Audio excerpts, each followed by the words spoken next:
안녕하세요. 법보신문 편집국장 이재영입니다. 옛 스님들의 편지를 통해 흥미로운 역사와 그분들의 삶과 사상을 살펴보는 시간입니다. 오늘은 동아시아 불교사에서 가장 위대한 고승의 한 분으로 꼽히는 천태지의대사와 수나라의 2대 황제인 양제 사이에서 오고 간 편지를 소개하려고 합니다. 천태종의 시족격이고 선종에도 큰 영향을 준 천태대사도 우리에게 익숙한 편이지만 특히 수양제는 고구려를 여러 차례 침입한 황제로 우리에게 잘 알려져 있습니다.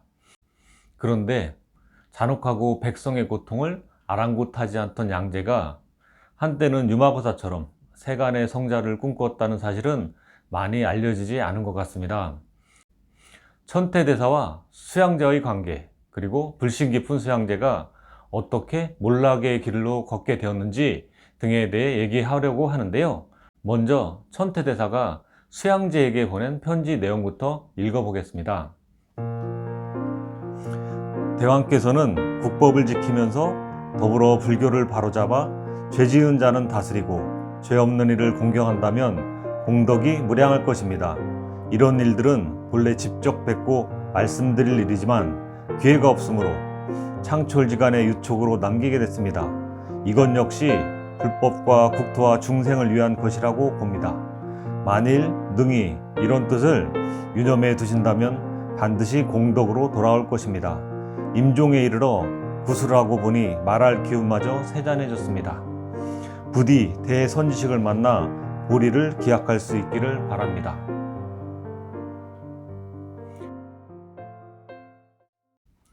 천태지의대사는 579년 11월 24일 60세로 열반에 들었는데요.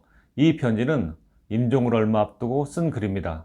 제자들은 천태대사가 결과부자를 하고 열반에 드는 모습을 지켜봤습니다. 이날 오전 대사는 제자들에게 통곡하지 말라. 계율이 그대들이 스승이며 내가 항상 설했던 사종삼매가 그대들이 밝은 인도자다 라는 당부를 마지막으로 남겼습니다. 제자들은 눈물을 흘리며 스승의 위해를 불롱땅에 안장했습니다. 장례가 끝나자 천태대사의 애제자였던 관정스님은 훗날 수양제가 될 진왕 양광을 만나러 양주로 향했습니다. 천태대사가 양광에게 서책과 편지를 전해달라고 유언했기 때문입니다. 관정은 며칠 뒤 양주에 도착했고 양광에게 스승이 남긴 유서와 유마경소, 관심론 두 권을 전했습니다. 양광은 천태대사가 천태산 석성사에서 입적했다는 얘기를 들었지만 선뜻 받아들이기는 어려웠습니다. 양광은 관정스님이 궁에 와서 천태대사 입적을 알리고서야 혹시 하는 일말의 기대를 접었습니다. 양광은 유서와 책을 공손히 받아들었습니다. 무릎을 꿇고 3번 절한 뒤 그는 비통한 마음으로 유서를 천천히 읽어내려갔습니다. 천태대사의 편지는 빈도가 처음 좋은 인연을 만나 발심한 때부터 무생법인의 연기를 기약하고 삼업을 극진히 하면서 일생을 지키고자 했다는 말로 시작했습니다. 그동안 이루지 못한 일들을 길게 나열한 후 대왕께서는 부디 큰 깨달음을 이루시기를 바란다라는 당부하는 말로 맺고 있었습니다. 양광은 부왕 수문제와 오랜 세월 전장을 누비며 생사의 갈림길 앞에서도 눈 하나 끔찍 않던 용맹한 인물이었습니다. 하지만 그도 이때만은 통한의 눈물을 감출 수 없었습니다. 양광은 천태대사에게 수차례 유마경소 집필을 간곡히 요청했었습니다. 청을 마다할 수 없었던 대사는 2해 동안 꼬박 책을 쓰고 다듬었습니다. 병마와 씨름하며 퇴고를 거듭하던 천태대사의 건강은 돌이킬 수 없게 됐습니다. 더욱이 대사가 아픈 몸을 이끌고 자신을 만나러다 세연을 마쳤다는 점이 그를 더 괴롭게 했던 것 같습니다. 양광은 천태대사가 마지막 호흡까지 아껴가며 썼다는 유마경소와 관심론을 얻을 수 있었지만 그토록 존경하던 스승을 이 세상에서 더 이상 만날 수 없게 된 것입니다. 양광이 처음 천태대사를 가까이 한 배경에는 정치적인 내역이 작용했을 것으로 보입니다. 당시 천태대사는 남주에서 가장 존경받는 고승이었습니다. 아버지인 수문제도 스스로 제자라 칭하며 스님을 우러르는 마음이 나날이 깊어갑니다 라고 찬틀했을 정도죠. 양광은 그런 대사를 가까이 하면 자신의 입지를 크게 강화할 수 있음을 알았습니다. 황태자 양용을 제치고 제위에 오르는데 큰 도움이 되리라 여겼던 것 같습니다. 사실 천태대사는 지극히 불운한 시대를 살아야 했죠. 554년 남조의 융성을 이끌었던 양의 황제가 시해당하고 나라는 패망의 끝자락으로 치달았습니다. 나라가 혼란에 휩싸였을 때 양친마저 차례차례 세상을 떠났습니다. 조국의 세망과 잇따른 부모의 죽음은 18살 천태지휘에게 세상의 부귀영화가 덧없음을 깨닫도록 했습니다. 부모의 장례식을 마친 그는 형에게 출가 사문의 길을 걷겠노라고 선언했습니다. 수년 전 처음 출가의 뜻을 밝혔을 때 어머니가 그랬듯이 형도 극구 반대했습니다. 형은 결혼해 애 낳고 사는 인생도 괜찮지 않겠느냐며 집요하게 설득했습니다. 그는 물러나지 않았습니다. 그리고는 형에게 말했습니다. 부모님의 은덕을 갖고자 한다면 도 닦는 것이 제일입니다. 이 뜻을 뼈와 살에 새겼으니 결코 바뀌지 않을 것입니다. 그런 다음 그는 곧바로 불문에 들었습니다. 장사 과원사에서 계를 받은 천태대사는 부지런히 경전을 배웠습니다. 해명, 해광 등 뛰어난 학생들이 있었지만 불과 몇 해 뒤 대사는 그들이 감당할 수 있는 수준을 훌쩍 넘어섰습니다. 불도에 대한 대사의 간절함은 갈수록 깊어져 갔습니다. 그 정성이 하늘에 닿았던 걸까요? 그가 23살 되던 해인 560년 대사는 드디어 평생의 스승인 해사스님을 만났습니다. 해사스님은 그를 보자 환하게 웃으며 말했습니다. 지난날 영치산에서 함께 법화경을 들은 숙세 인연에 따라 지금 다시 이곳에 오게 되었네. 대사도 해사스님과의 만남이 필연적임을 직감했습니다. 천태대사는 해사스님 밑에서 법화산매의 행법을 닦고 심관을 차근차근 익혀나갔습니다. 그렇게 7년간 밤낮을 가리지 않고 정진했다고 합니다. 한 번은 법화경 야광품을 독송할 때였습니다. 돌연 심신이 탁 트이면서 깊은 산매에 들었습니다. 마치 높이 뜬 해가 깊은 계곡을 비추듯 법화경의 치가 환해졌습니다. 대사는 해사스님에게 신비한 체험을 털어놨습니다. 해사스님은 그의 안목이 크게 열리려 하고 있음을 알아챘습니다. 해사스님은 대사에게 법에 대해 자세히 설명하고 궁금한 점을 묻도록 했습니다. 그렇게 스승과 제자 사이에는 끊임없이 질문과 답변이 오고 갔습니다. 4일 뒤 천태대사는 더 이상 교리에 걸림이 없었고 선정에도 막힘이 없었습니다. 지혜의 꽃봉오리가 만개한 것이죠. 대사가 묘법을 깨닫자 해사스님은 크게 기뻐하며 이제 자신은 형산으로 가겠다고 했습니다. 떠나기 전 해사스님은 대사에게 그대가 도시로 나가면 반드시 이익이 있으리라는 말을 덧붙였습니다. 568년 31살에 천태대사는 스승의 권유에 따라 진의수도 건강으로 향했습니다. 당시 건강은 인구 100만 명의 대도시였습니다. 이곳에 도착한 대사와 처음 만난 인물은 육순을 넘긴 고승 법제스님이었습니다. 천하제일인 줄 알았던 법제스님은 천태대사와의 짧은 대화에서 자신의 법이 그에게 현격히 떨어짐을 알았습니다. 법제스님은 콧대가 높았지만 정직했습니다. 그는 벌떡 일어나 무릎을 꿇고 천태대사에게 제자가 되기를 간청했습니다. 대사도 이를 선뜻 받아들였습니다. 그런 법제스님에게 사람들이 물었습니다. 60대의 고승이 갓 30을 넘긴 젊은 승려의 제자가 됐다는데 어찌 된 일이오? 약간 비꼬아서 묻는 거였죠. 그럴 때면 법제스님은 나는 스승의 덕을 받들 뿐 나이를 받들지는 않는다고 당당히 대답했습니다. 법제스님은 또 자신의 스승은 불운하 존자와 같은 존재로 이 세상에 비교할 자가 없다고 찬탄했습니다. 법제스님이란 분도 대단하죠. 아무튼 법제의 기일을 계기로 천태대사는 건강이 가장 주목받는 인물로 떠올랐습니다. 많은 사람들이 대사의 법문을 들어 찾아왔습니다. 청중들 중에는 고관대작들이 적지 않았습니다. 천태대사의 법문에 감동한 그들은 황제인 선제에게 대사를 소개했습니다. 선제도 곧 대사의 법문에 깊이 매료됐습니다. 틈틈이 대사에게 법을 청했고 스승의 애로서 그를 대했습니다. 그로부터 8년간 와간사라는 절에서 법석을 열었던 대사는 이제 떠날 때가 됐다고 판단했습니다. 585년 그는 선제의 만류를 뿌리치고 천태산 암자에서 은거를 시작했습니다. 더 이상 대사를 만나기 어렵게 된 선제와 대신들은 수시로 편지를 보내왔습니다. 그럴 때면 대사도 성심껏 답장을 보냈습니다. 대사가 천태산에서 11년간의 은거를 마칠 무렵이었습니다. 그는 제2의 조국인 진나라가 589년 수나라에 의해 멸망했다는 비보를 들어야 했죠. 대사에게 진나라는 각별했습니다. 그는 자신에게 온몸으로 귀했던 황제와 왕자들, 신신 깊은 관료들을 잊을 수 없었습니다. 유독 황제, 선제는 대사를 지극히 존경했습니다. 대사가 법문할 때면 그는 일어나 3번 절하며 예를 표했습니다. 또 이런 편지도 보내왔습니다. 대사께서는 불법에 있어 영웅호이고 이 시대의 사표이십니다. 가르침이 승속에 두루 미치고 있으므로 나라가 가르침을 받아야 할 분입니다. 라는 내용이었습니다. 천태대사가 수도 건강을 떠날 때 눈물을 흘리며 슬퍼했던 황제, 그런데 그 황제는 물론 황제의 가족과 신하들까지 모두 수나라 왕조에 의해 무참히 살해당한 것입니다.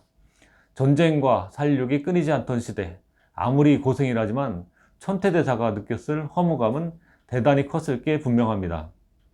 그러나 대사는 고통에 물들지 않았고 시대의 흐름에도 휩쓸리지 않았습니다. 오히려 그는 고통받는 사람들을 돕겠다는 중생제도의 원을 키워나갔습니다. 공격하는 자도 공격을 당하는 자도 윤회의 수레바퀴에서 알게 모르게 악업을 짓고 그로 인해 고통받는 불쌍한 중생이라고 보았기 때문입니다. 양광은 수나라 총사령관으로 51만 8천 명이라는 대군을 이끌고 쳐들어와 양을 멸망시킨 인물입니다. 그런 양광이 대사에게 법을 청할 때 선뜻 받아들였던 것은 오로지 자비심 때문이었습니다. 591년 11월 양광은 양주 총관부에서 천승제를 연 뒤 천태대사를 계사로 보살계를 받았습니다. 대사는 거칠고 영특했던 23살의 젊은 왕에게 총지보살이라는 법명을 주었습니다. 양광도 54살의 천태대사에게 지자대사라는 호칭을 바쳤습니다. 이후 양광은 천태의 제자임을 자처했습니다. 편지를 쓸 때면 제자 총재라는 말도 잊지 않았습니다. 불사에 큰 관심을 보였던 수문제는 대사와 사제지간을 맺은 둘째 아들 양광을 보며 흐뭇해했습니다. 이런 점도 양광으로 하여금 대사를 더욱 극진히 모시도록 했던 이유가 됐다고 보입니다. 그는 대사를 수시로 찾아가 진리에 대해서 물었습니다. 그때마다 대사는 양광에게 자세히 법을 설했습니다. 그럴수록 대사에 대한 양광의 경외감과 신뢰는 가을 호두처럼 단단히 여물어져 갔습니다. 592년 대사는 양주에 머문 지 4개월 만에 그곳을 떠났습니다. 그는 여산에서 안과에 들어갔습니다. 입적한 스승 해사 스님을 위해 송덕비도 세웠습니다. 이후 대사는 형주에 머물며 사찰 건립에 착수했습니다. 이 말을 전해 들은 양광은 그를 위해 물심양면 지원을 아끼지 않았다고 합니다. 사나운 맹수와 뱀이 들끓던 곳은 오래지 않아 청정한 도량으로 바뀌었죠. 대사는 사찰이 세워질 수 있도록 힘써준 양광에게 절 이름을 지어줄 것을 요청했습니다. 이에 양광은 옥천사라는 절 이름을 지어주었습니다. 대사는 이곳에 상주하며 법화현의와 마하지관을 강의했습니다. 그는 대중들에게 묘법연화경 5자를 여러 관점에서 해석해 기존 교학의 원리를 새롭게 선보였죠. 또 대승불교의 수행법을 체계적으로 정리했으며 참회의 중요성을 강하게 역설했습니다. 전란의 아픔은 참회로서 치유될 수 있으며 참회하는 마음이 있어야 전란도 사라질 수 있다는 신념에서였습니다. 수많은 사람이 천태대사의 강의를 듣기 위해 옥천사로 몰려들었습니다. 그들은 대사의 강의에서 불교의 오묘한 가르침을 보았으며 삶과 죽음에 대한 깊은 통찰을 얻었습니다. 595년 봄 대사는 양광의 거듭된 요청에 못 이겨 다시 양주로 향했습니다. 양광은 대사에게 더욱 지극한 존경의 애를 표했습니다. 그렇지만 대사에게 명성이나 권력은 아무런 의미를 가질 수 없었죠. 그는 도심의 사찰을 떠나 산에 머물고 싶었습니다. 하지만 양광은 대사를 떠나 보내려 하지 않았습니다. 양광은 그를 붙들려고 유마경소를 저술해 줄 것을 부탁했고 대사는 거절했으나 양광의 요청은 계속됐습니다. 천태대사에게 이런 글도 보냅니다. 제자 총리는 문안드립니다. 오직 원하옵나니 아직 얻지 못한 것을 얻게 하고 아직 제도하지 못한 중생을 제도하기 위해 끝없이 설법하여 법시를 무궁하게 베풀어 주옵소서. 천태대사는 더 이상 거절하기 어려웠습니다. 유마거사를 자신의 이상적인 모델로 삼겠다는 양광의 염원이 담겨 있다고 보았기 때문입니다. 그가 지금과 같은 마음을 잃지 않았으면 하는 간절한 바람도 있었겠죠. 천태대사는 유마경을 해석해 헌상한 뒤 양광에게 다시 편지를 썼습니다. 빈도가 오래전부터 원하는 일은 천태산의 옛 처소에 머무는 것입니다. 이제 깊은 산중에 의탁해 수행에 전념하고자 합니다. 최근 과분하게 사람들에게 스승 대접을 받고 있으나 제 어리석은 자신을 돌아보면 아직 적당한 때가 아닌 것 같습니다. 천태산에 머물고 싶다는 대사의 간곡한 요청을 양광은 더 이상 뿌리칠 수 없었죠. 우여곡절 끝에 천태산으로 돌아온 대사는 곧바로 새로운 유마경소 집필에 전념했습니다. 처음 양광에게 건넨 유마경소가 미흡하다는 생각을 떨쳐버릴 수 없었던 탓입니다. 대사는 유마경의 세계로 깊이 침잠해 들어갔습니다. 제자들을 가르치는데도 열정을 쏟았습니다. 대중생활을 하며 정진하는 제자들에게 하루 4번의 좌선과 6번의 예불을 일과로 삼아야 할 것, 수행자는 절 안에서나 바깥에서나 생선, 고기, 오신채, 술을 철저히 금할 것, 몸에 병이 있거나 없거나 몸져 눕지 않을 정도면 대중과 함께 식사할 것 등 10가지 생활 규칙을 세웠습니다. 정해진 틀이 없다면 게으름과 다툼으로 대중들이 불화하고 정진은 멀어질 수밖에 없다는 우려에서였던 것으로 보입니다. 대사는 그렇게 꼬박 2년을 지필에 매달렸습니다. 병색이 갈수록 깊어졌지만 대사는 끝내 붓을 놓지 않았습니다. 마무리 즈음 붓을 들 힘조차 없을 때는 제자 관정에게 받아 적도록 했습니다. 관정 스님은 아까 양광에게 편지와 책을 전했던 분이죠. 아무튼 유마경소는 자신의 상처를 보듬어 진주를 키우는 조개처럼 천태대사의 고통 속에서 완성됐습니다. 자신의 마지막 불꽃을 지펴 책을 엮은 대사는 세상과의 인연이 막바지에 다다랐음을 알았습니다. 마지막 순간 이곳에서 떠나시면 어디에 태어날 것입니까? 라는 제자의 질문에 내 스승과 도반들이 관세음보살을 호위하고 나를 맞이하러 와 있구나 라는 말을 남기고 위대한 고승은 정멸에 들었습니다. 천태대사가 세상을 떠난 7년 뒤 604년 제2에 오른 수양제는 직접 양주를 방문했습니다. 그는 입적한 스승을 위해 제를 올리고 손수 비문을 짓는 등 추모 사업을 벌였습니다. 동시에 수양제는 칙령을 반포해 승려는 세속의 지배자에게 예배하지 않는다는 남방 승단의 전통을 끊었습니다. 수백 년간 이어져 오던 불교 교단의 자주권을 박탈했던 것이죠.